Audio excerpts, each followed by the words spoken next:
I was thinking about something, and maybe somebody out there that's watching this can help me figure it out. But when it comes to Christopher Columbus, I see a lot of folks getting upset about how he raped, pillaged, stole, did all these things, to the point that they find it important to let us know that it is Indigenous Peoples Day, right?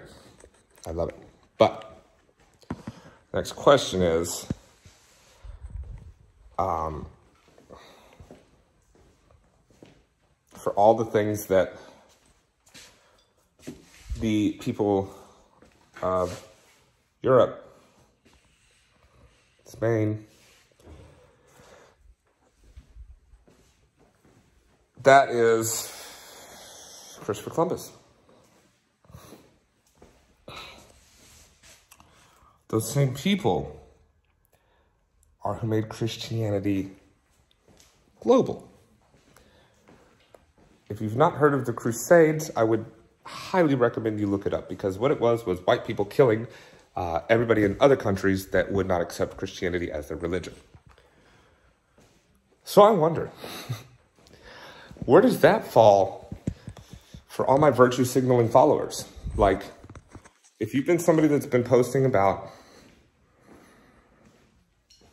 oppression or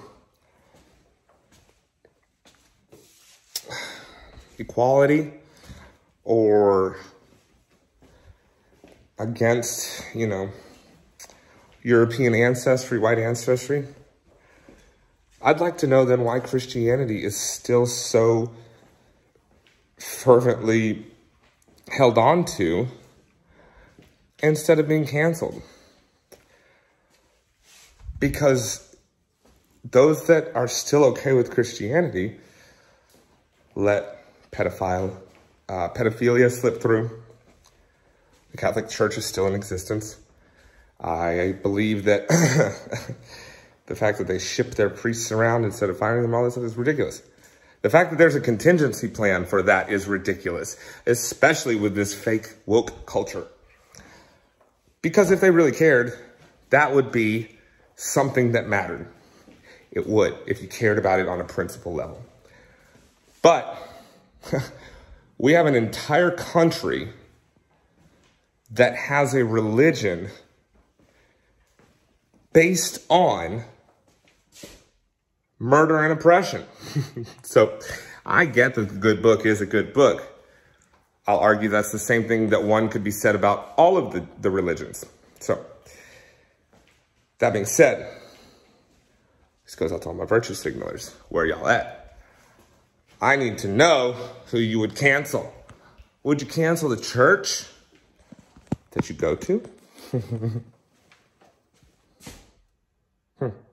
Would you cancel the man giving you your advice?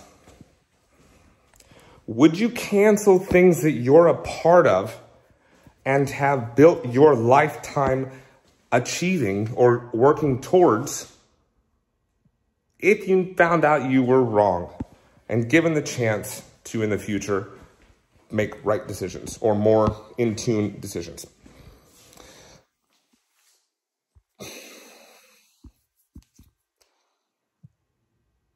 That's virtue signaling.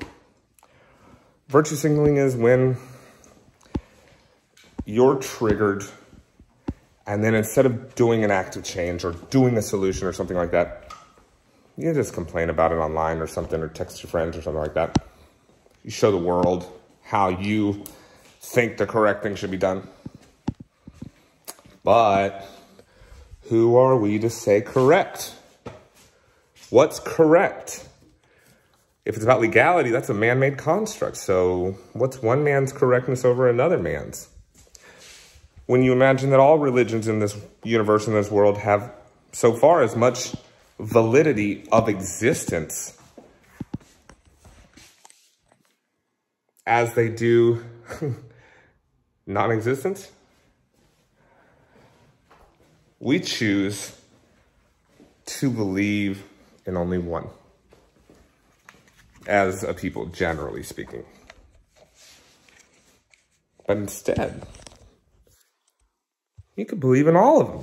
Because what happens if they're all talking about the same being? So, start imagining that what you know is incorrect or a half-truth.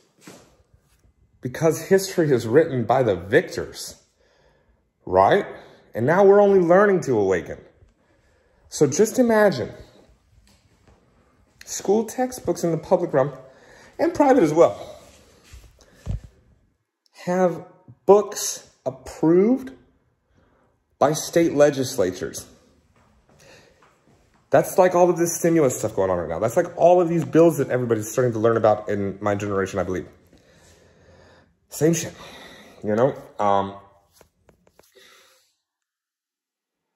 And we perpetuate it. And I don't get it. I don't get it because we can fix it. We can take those times of virtue signaling and admit that we as people, we ain't shit in the grand scheme of things.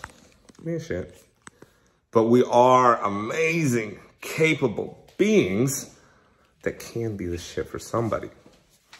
We ain't shit, you know, ourselves. Who are you without the invention of somebody else, right? But if you know that answer, it's glorious because oftentimes it'll be somebody that's in service of others.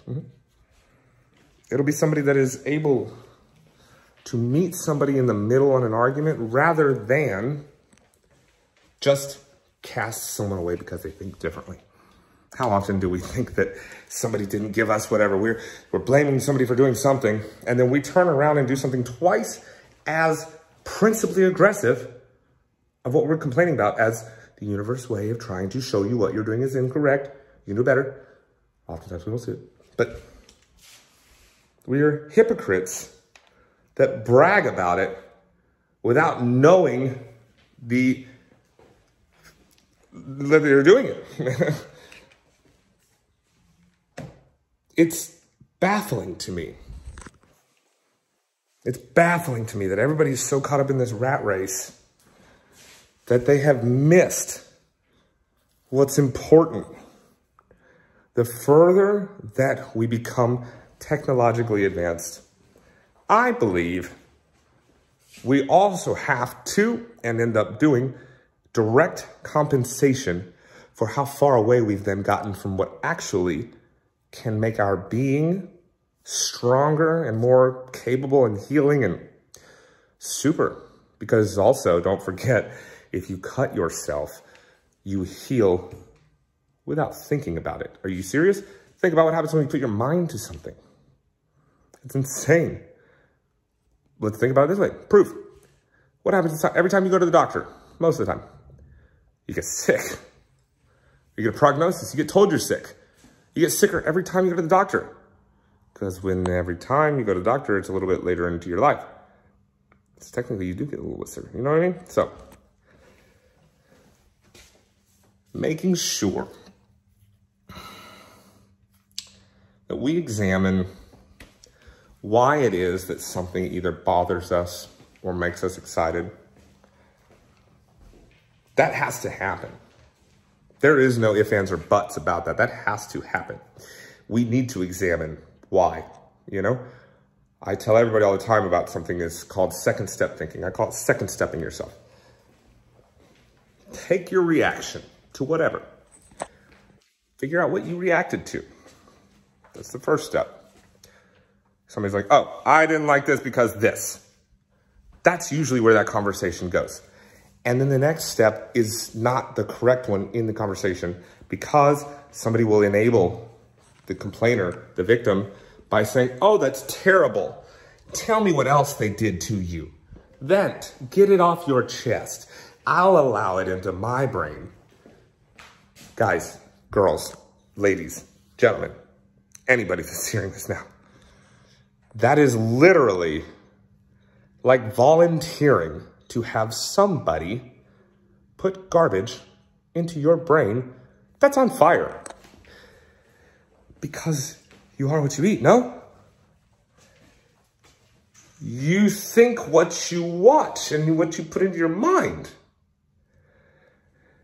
Right? So, why aren't you confused that you think the world's out to get you and people are going to steal your stuff and that this didn't happen for you and nobody gave you that and nobody helped with this?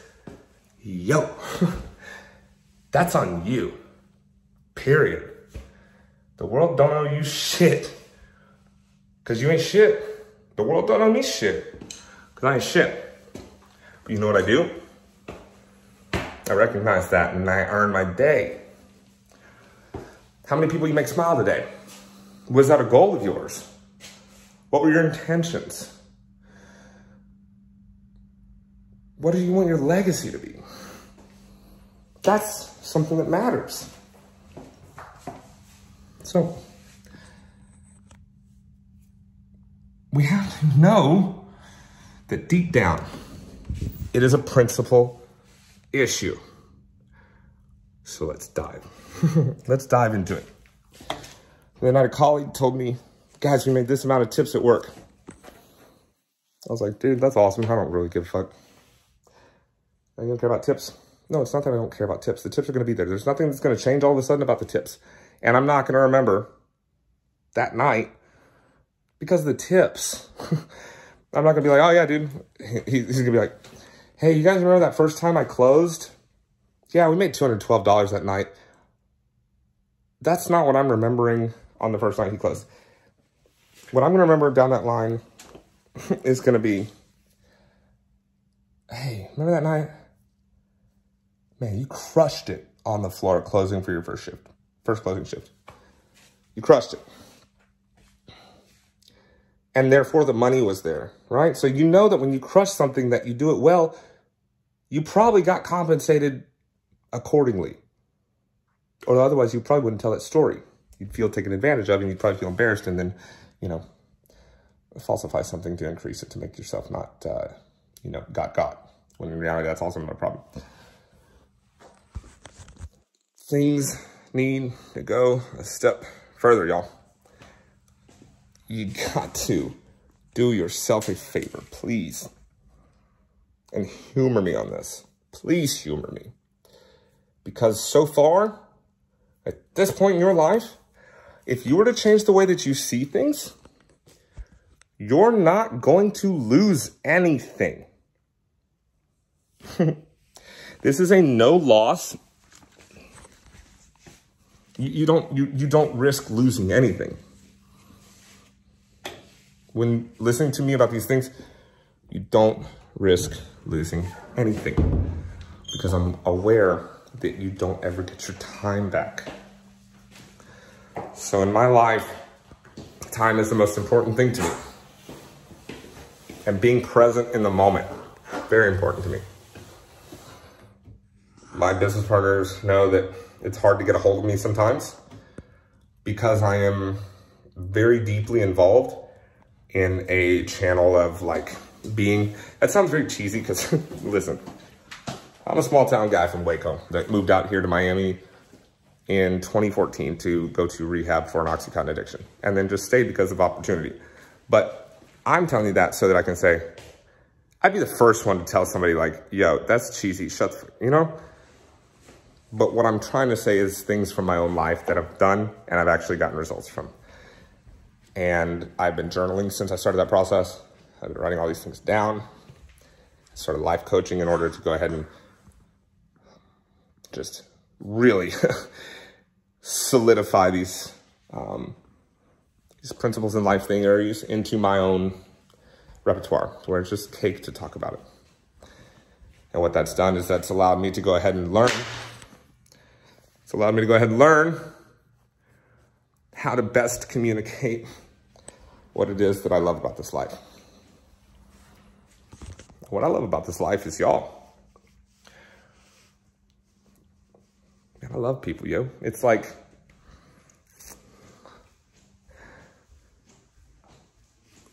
it's just so cool. It's just so cool that we have these capabilities. And what's not cool is that we are led by a coalition of individuals that are not only backwards in their way of thinking by several generations, they're older. The average of the ages of the people in our Congress and Senate, the average is older than the average life expectancy of an American.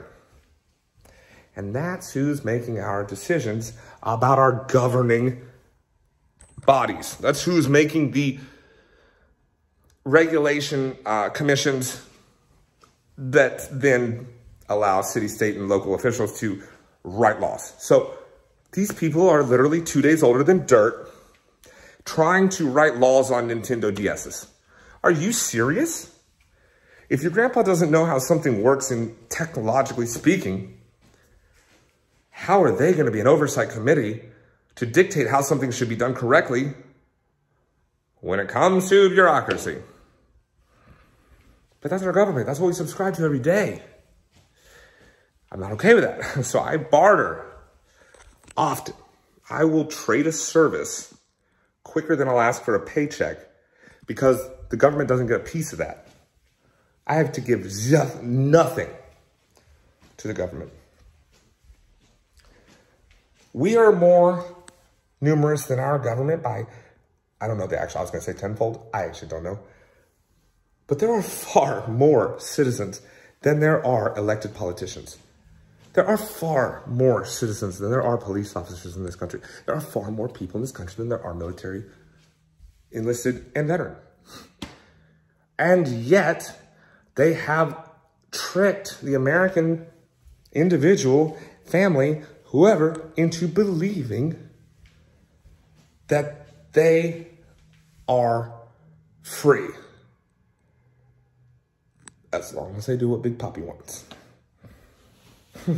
Well, what Big Papi wants is, Big Papi wants more money. And Big Papi doesn't care about the empowerment of the nation. And Big Papi, not the baseball player, but, you know, the man, he doesn't care about us. And yet we all subscribe to politics with so much passion. And we say every day, they don't care about us. So can we not rethink some things on how to do some things? Can we not reallocate importance onto other things? Since we've already done it to some things, we can change that. But folks, not necessarily by their own fault, are not aware of just how powerful we are. Coincidentia oppositorum is a Gnostic belief or evidence of Gnostic theory of universal religion. It's evidenced in Gothic cathedrals in Europe that have the two doors on the outside that have the center one that's a lot bigger. The two doors on the outsides are even. They say that that's evidence of a universal religion in understanding that there are two duality. There's a duality in this universe. And understanding it awakens your third eye. Get it, right? So on the outside, there's two smaller. One, no, I'm not gonna do that. Two smaller on the, oh, you don't do it, that's the end. Two smaller doors on the outside. Oh, dirty now. Oh, let's clean the bowl. Yeah. Two doors on the outside. One door on the center that's larger. Once you understand the perfect dualities of this universe, your third eye is awakened. So, what's that mean?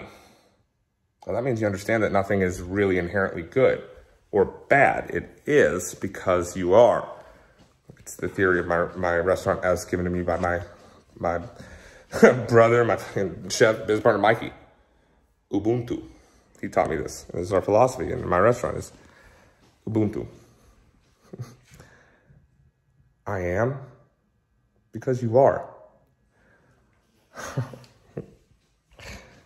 Take a second to process that real quick. Like, think about that. I am because you are. You are because I am. You know? So, we as people have a vast array of distractions every day. But we know that. That's awesome. So we can plan accordingly.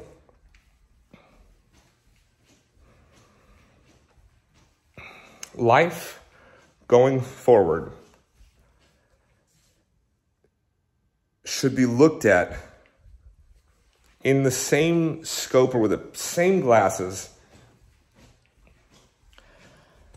as the past, in the sense that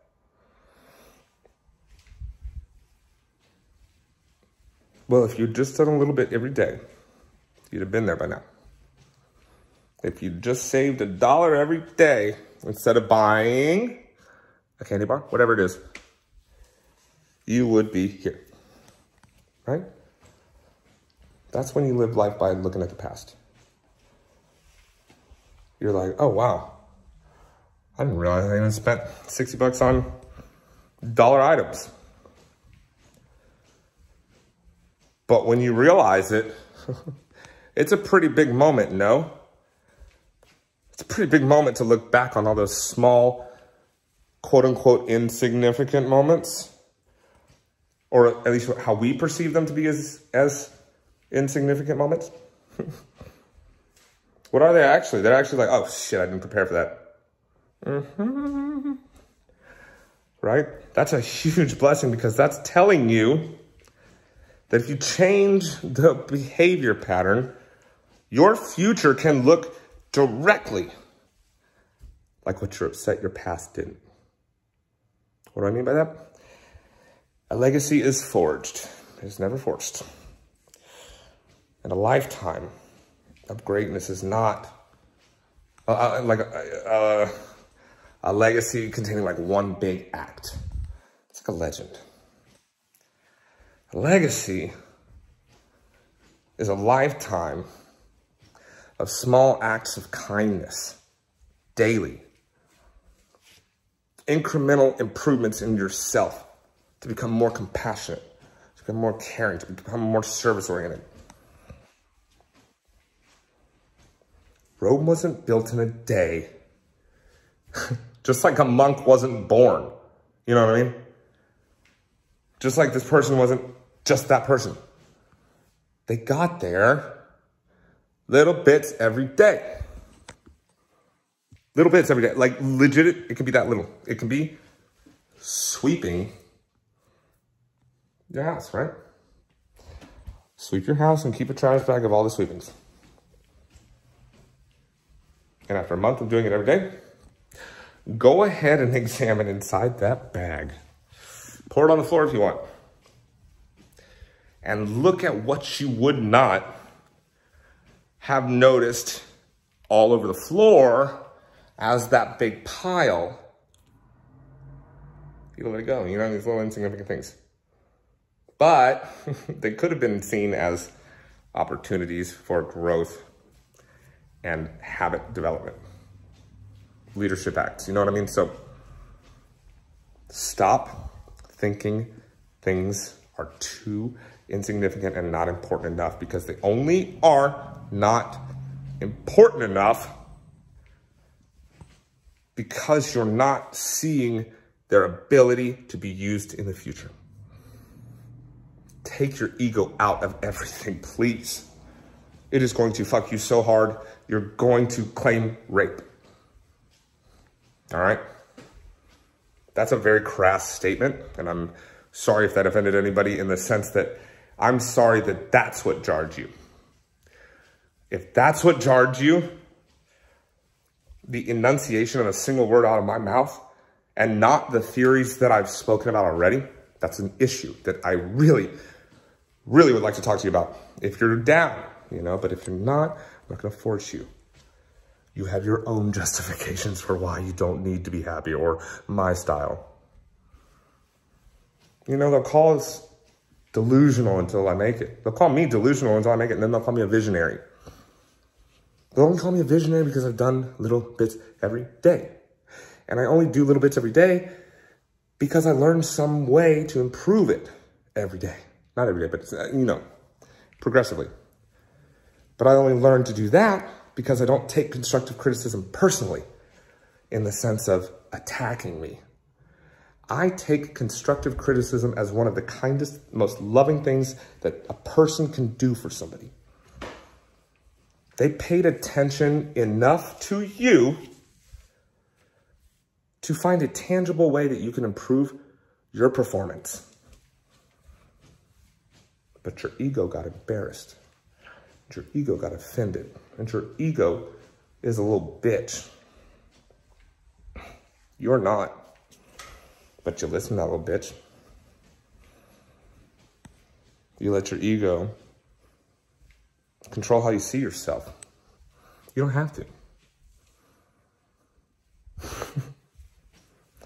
Those crazy, eccentric family members in the wild colors, traveling, all that kind of stuff. I see so many memes today about people wanting to be that aunt and uncle. Let me just tell y'all, I know y'all personally, you're not that person. That's me. I don't post about it because I believe that if you have to tell somebody, it's not necessarily true. If a liquor bottle has to put premium on the bottle, that is done as a compensation for the fact that it is not a premium.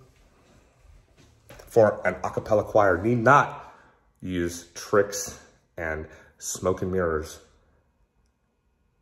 unless they want to hide the imperfection of the single instrument of the voice with another sensory overload. They don't do that for a reason. In my restaurant, I do not speak during dinner. I take pictures and video of the experience. We don't let our guests use their phones at dinner because it's such an impactful dinner that they don't need to use their phone to get that foodie shot. I will get that for you. Enjoy the experience. You're never going to have something like this again. And you'll only get that experience by trusting me. By letting go of your ego. And knowing that your first thought that somebody might be out to get you is not necessarily right. If you're not an addict or not an alcoholic, you've never had to go to an AA meeting, I'm not going to say that you're fortunate because I consider those some of the best blessings of my life. They're allowing me to change the world like I am now. Getting off heroin was like only momentous because of what I'm doing now. Yeah, I was lost before even still being off of it, but now that I've taken it to where it is now and it's growing, because if a heroin junkie that beat cancer and was adopted can do it, and more people feel they can do it, and they take pride in themselves and they're not as depressed, they're not as upset, they're not as down on life. I'm crushing it then. My whole mission in life is to go ahead and show people you're already capable of doing everything that you want to do. But start second stepping yourself, damn it. Figure out why. Why do you want to get to that destination in life? What's there? You need to answer this to yourself. So I suggest doing what I've been doing for years and go talk to yourself in the mirror. It's amazing. Or talk to your phone. This is what I'm doing now. My timer on my phone says 28:58. I'm at 29 minutes to talk to myself. I do this almost daily.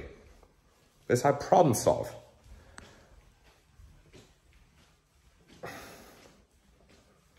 Start asking yourself, what's success? What's it look like to you?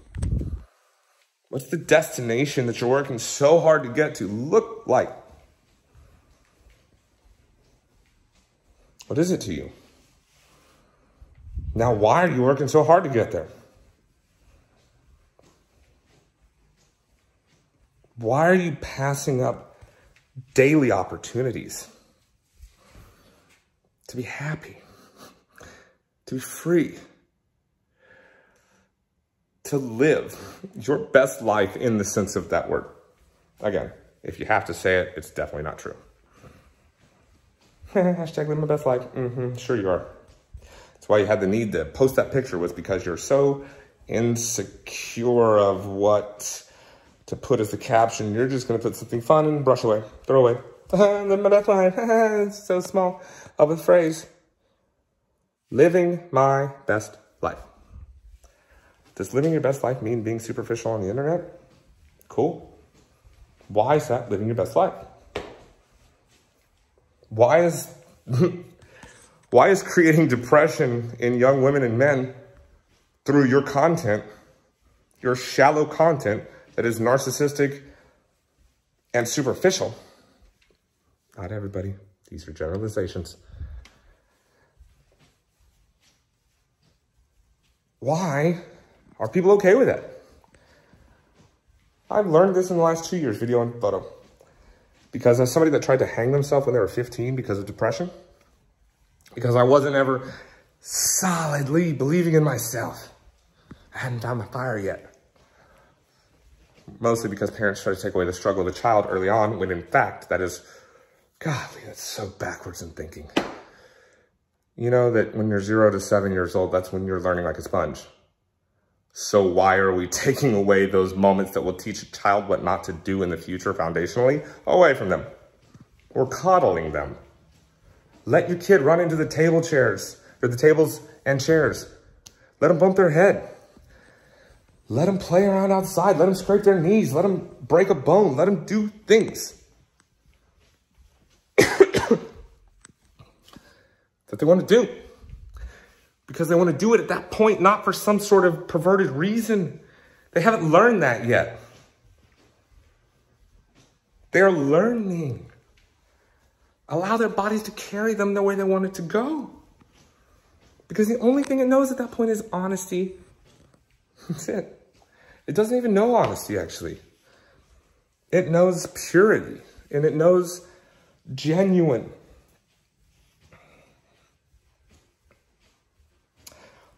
Again, it's because of coincidental oppositorum.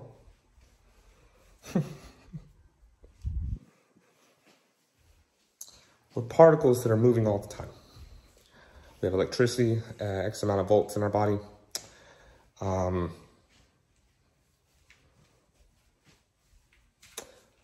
We are waves, though. We're particles moving around, a lot of electricity within us, but we send out waves. It creates waves that emit from us. And that's why the cheetah doesn't tell the gazelle the plan.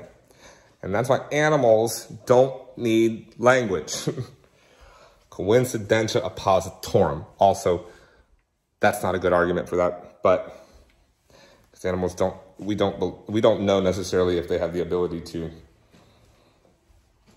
have a soul, I guess, like us, or a soul transfer, like continuation like us, but regardless. No. They don't need the language that we all do to explain something to somebody.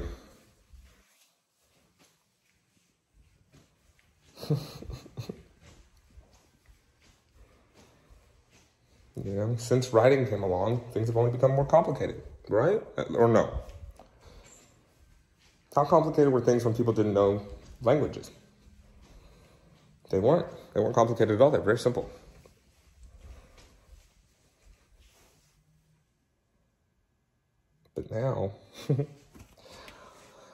But now we have allowed the sounds that we make out of our food holes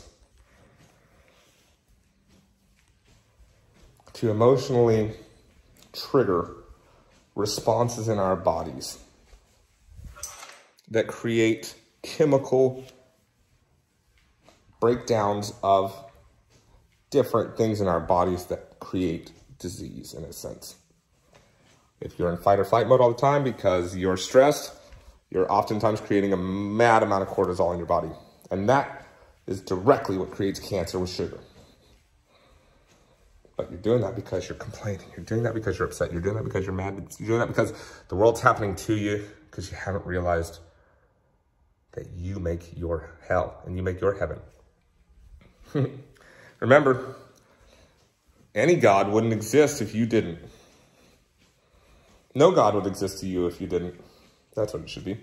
No God would exist to you if you didn't. Interesting, right? Kind of falls in line with the way that, I think it was Maya Angelou or somebody said, I mean, we're made in the image of God, right? So why not call us that? I believe that strongly. We're gods. We've just gotten used to it. We've become complacent. But hey, what do we expect? We took away all the things that allowed us to be human in the first place, and that is problem solving. That's why I have an issue with virtue signaling, as I discussed before, is that there's no solution there. But I also can't expect a solution all the time because of how many things that we use in our life that take away our necessity to problem solve. If you don't know how to use a regular old map, you can thank the GPS. But what that also did, the GPS, of course, it freed up your mind to think about other things.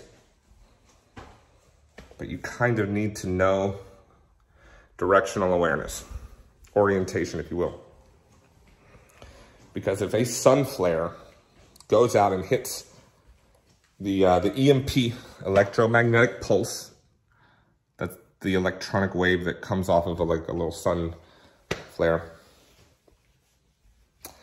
If one of those were to hit the United States,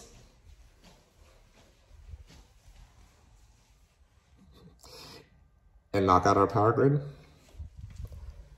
they say it would take us 11 years to come back from that. Imagine 11 years, no electronics. Imagine 11 years without electronics. That is almost the most likely possibility of natural disasters to happen that could cause a extinction event, if you will, or to, tremendously impact the entire globe. So again,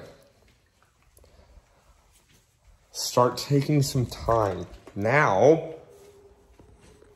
You don't ever have to wait for a new year, someone's approval, to get an answer. You don't have to wait for anything, and you don't have to try to beg or force anything to happen. You know why? Because that is the universe showing you that that's not for you. So take a step back and enjoy the present moment. Because that's all you're going to get. You're not guaranteed any more time on this earth than right now. So treat people like that. Treat everyone like you're not guaranteed another moment. Because you're not. Super arrogant to think you are. It's one thing to make plans. It's another to be... It's one thing to make plans for the future and work towards them. It's another thing to design your actual roadmap to check off and follow. Most people won't do that. And you have the chance to do that.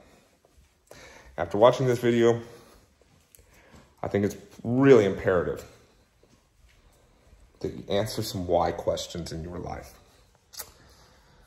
And some what questions, just some kind of deeper questions.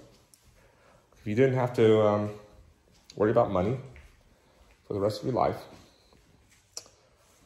what would you do every day for work or for fun? What would you do every day if you didn't have to worry about earning an income? So also remember, it's every day. So pick something you're not going to get bored of or tired of or it's always new to you. Okay? The next question I like to ask my clients, hey, what would you do tomorrow if you woke up and money was worthless to everybody on earth? How would the skills that you possess have somebody want to kill an animal and prepare it for you to eat and to continue living?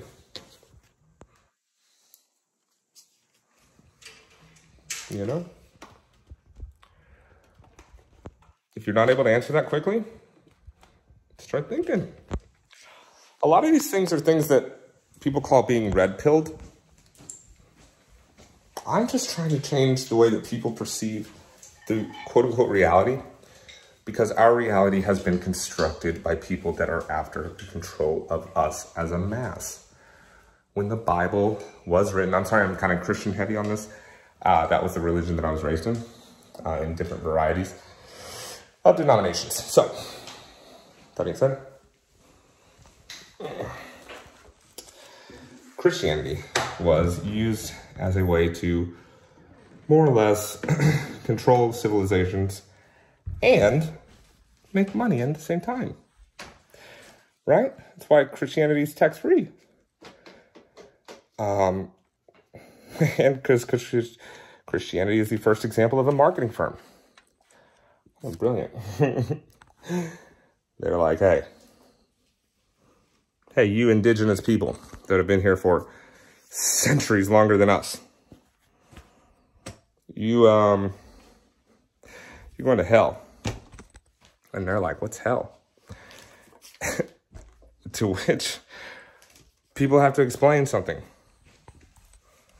What is hell? It's not a place. Because those indigenous people could have been there then, if that's the case, right? They can't go to hell because it doesn't exist to them, right? Same thing with heaven. Sure, in your mind, they might be able to. They might be going there. But in theirs, they're not. And you know what? They're probably a lot happier in their present circumstances.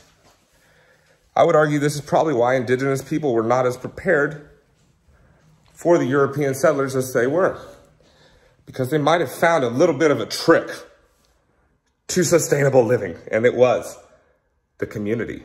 It was natural. It was homeopathy. It was organic. It was genuine care. It takes a village to raise a baby. Come on. It's a colloquialism, for heaven's sake. And we forget that. Why? I could save us a lot of time and energy, everybody. A lot of what I've spoken about tonight, I believe, if you really sit down and examine what I've asked, I think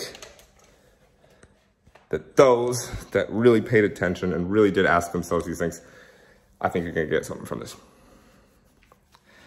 If there are parts of this that are confusing to you, please reach out. Write in the comments, send me a DM, you know, whatever you want. Ask my assistant and my protege how my advice works for her and what it's done for her.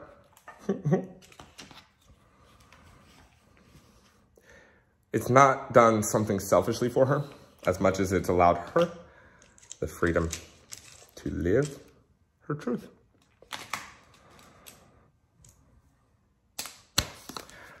You know, I'm here to help everybody master their inner power if they want to. You just have to want to. And you have to work towards it. There will never be a time when something's given to you that you'll make it matter. Those things don't exist. Things that matter only matter because you've put effort into it. So,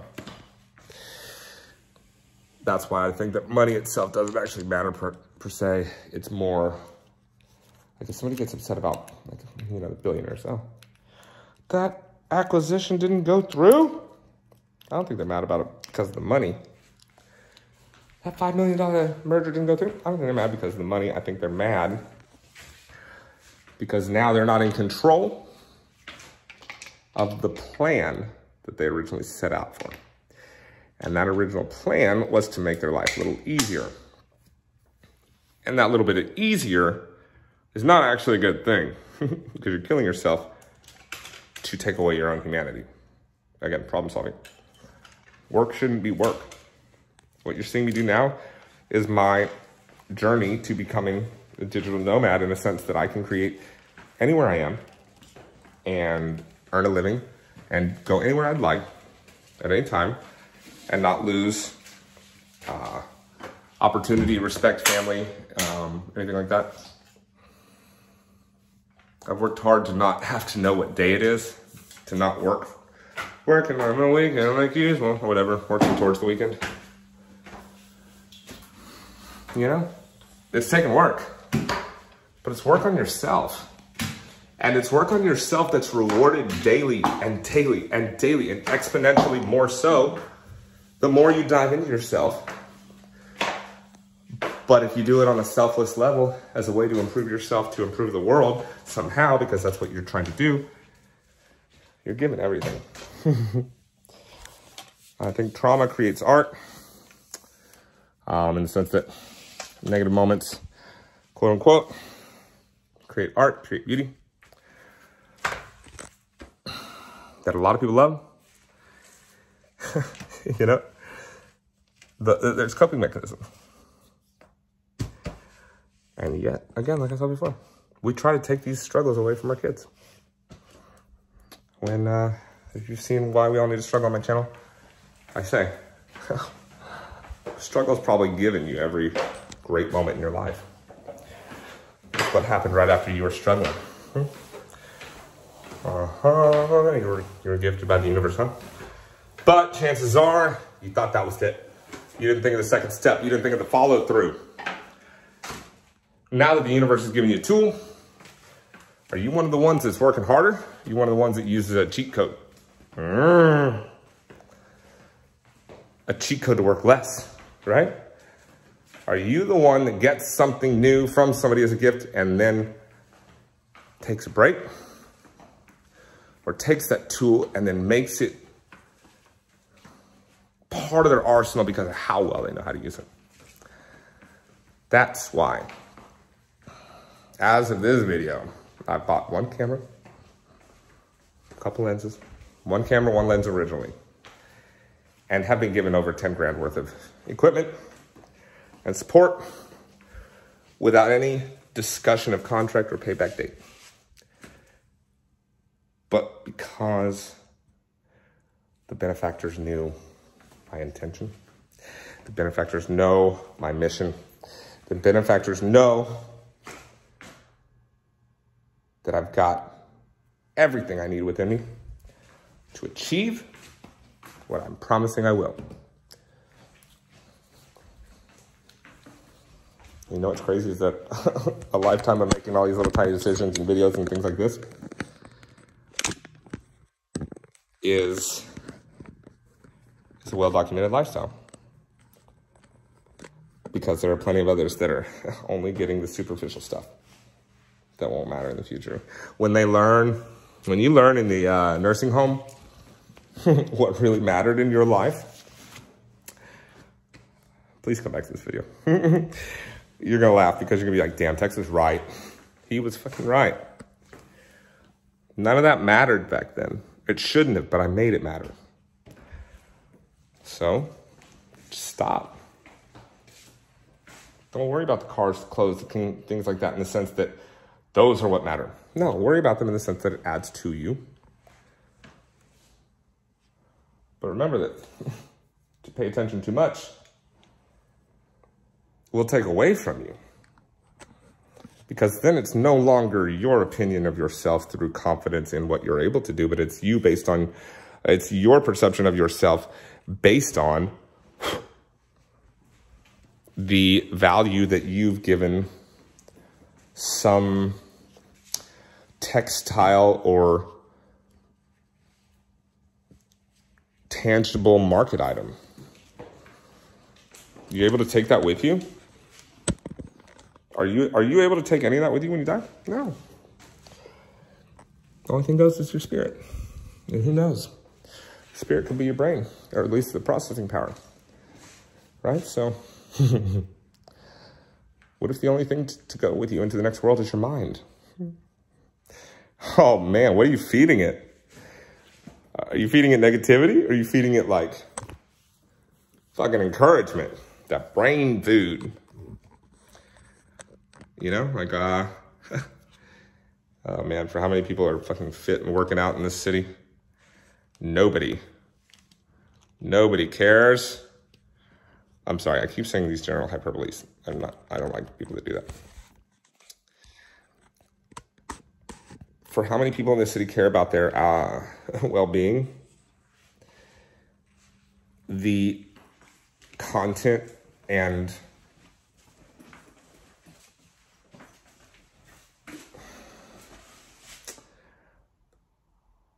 material, images, audio, stories that people will digest.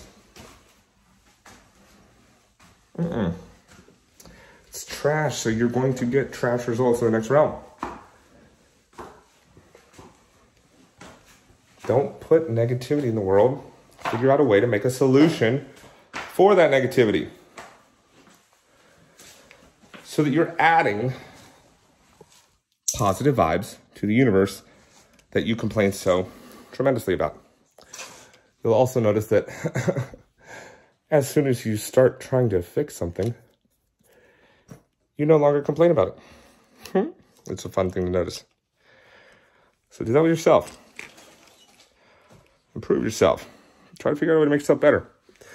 In the sense that a better you can become helpful towards a better world. And a better world might be kinder to your kids.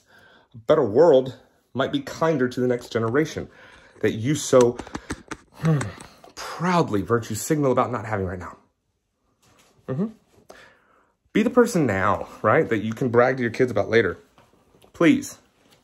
You will thank me later for that. But please try to also stop adding negative to the world. Don't complain about things that you're not going to try to fix. That did nobody any good, and it just put hot air into the world. It's global warming, everybody. That's literally a cause of global warming. Probably not a very big one if it is, but just to put hot air into this world when you could have stayed silent. You know? Also know that, like, if you're venting to vent and you're venting to a friend, you're causing them to be complicit with your problems. Because if they're a good friend, they're not going to always check you because they don't know that that's the right thing to do yet.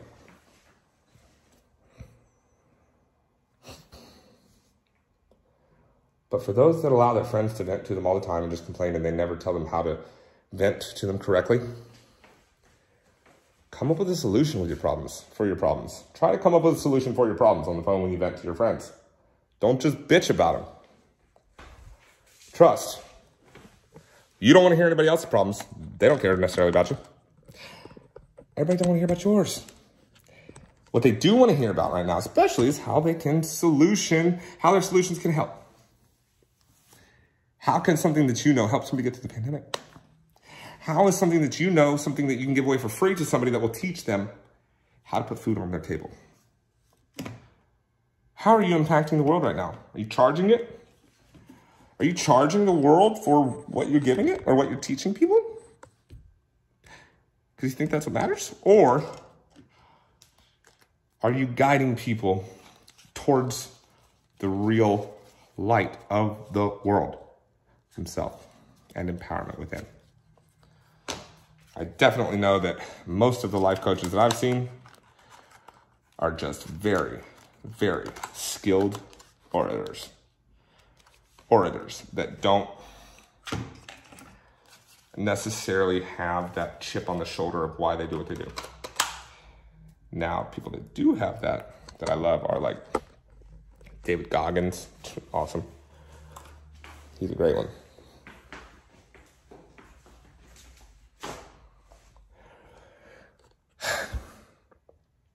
You're an amazing human.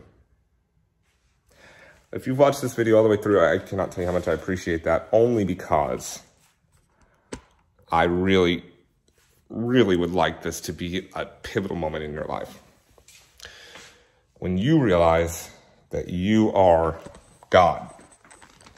We talked about it, right? So, lessons to learn in life will make your processing ability more efficient and less, I guess, subjectively good and bad. It will be, they just are. So things don't happen to you. You're just prepared if they do happen. But that's when you take being the victim out of things. The world doesn't know shit, everybody. The world does not owe us a thing. So, because of that, I'd like to recommend that we get out there and we go ahead and show the world, the universe, and people why we deserve their respect. Listen, I'm going to try to be a little bit better today than I was yesterday. And I hope the same for you. Because you're going to be a prouder person when you get there. I absolutely love you. If I sent this to you, I appreciate you. If I didn't send this to you, I think the person that did loves you too. I am more than happy to talk about this with anybody, like I said. So please do not hesitate to reach out. I am here for you. I'm here because of you. I am because you are. Ubuntu. Brought to you by Flora for love of real appreciation.